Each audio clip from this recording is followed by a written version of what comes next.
குழந்தைக்கு உடம்பு சரியில்லை ஜுரம்னு சொன்னா அந்த காலத்து வைத்தியர்கள்லாம் என்ன சொல்லுவாங்களா, குழந்தைக்கு மருந்தை நேரா கொடுக்காதீங்கோ, அந்த டோஸ் குழந்தைக்கு தாங்காது, அது குழந்தைக்கு ஏதாவது பக்க விளைவுகள் கூட உண்டாக்கலாம்.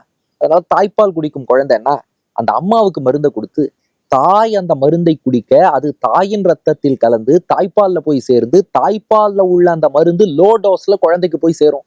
அதுல அந்த குழந்தைக்கு வியாதி குணமாகுமா? அது போல ராமானுஜர் குழந்தையிடம் பரிவு காட்டும் அன்னை போல, இது மணவாள மாமுனிகள் கொடுத்த உதாரணம்.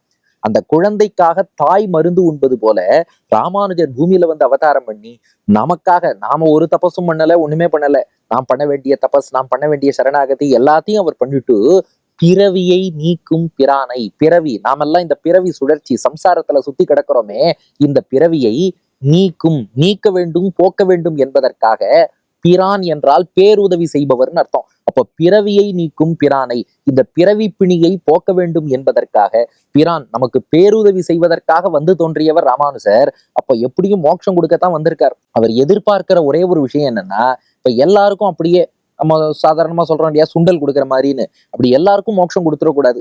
அதனால என்ன பண்றாரா, யாராவது ஒருத்தர் ஒரு நொடி ராமானுஜர் திருவடிகளே தஞ்சம் சொல்லுவாளான்னு காத்துட்டு இருக்கார், சொன்னா கொடுத்துருவார். எம்பெருமானார் திருவடிகளே சரணம் சொல்லுவாளான்னு காத்துட்டு இருக்கார், சொன்னா கொடுத்துருவார். உய்ய ஒரே வழி உடையவர் திருவடி சொல்லுவாளான்னு காத்துட்டு இருக்கார், சொன்னா கொடுத்துருவார்.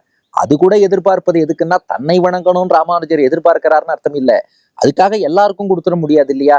அப்ப ஏதோ ஒரு வகையில் திருந்தி ஒரு சாஸ்திரத்துல நம்பிக்கை, ஆச்சாரியன் பெருமை, இதை உணர்ந்து வந்துட்டா அந்த நினைவு இருந்தாலே கொடுக்கிறேன்னு காத்துட்டு இருக்கார்.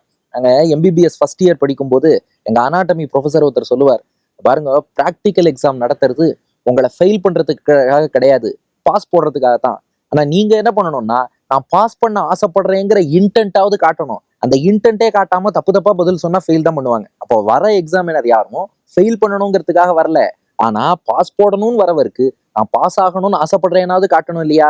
அது போல ராமானுஜர் வந்தது பிறவி பிணியில தள்ளி ஃபெயில் பண்றதுக்காக அவர் வரல, நமக்கு மோட்சம்னு பாஸ் கொடுத்து அனுப்புறதுக்காகத்தான் வந்திருக்கார். ஆனா பாஸ் ஆக விரும்புறேங்கிற ஒரு இன்டென்ட் காட்டணும் இல்லையா?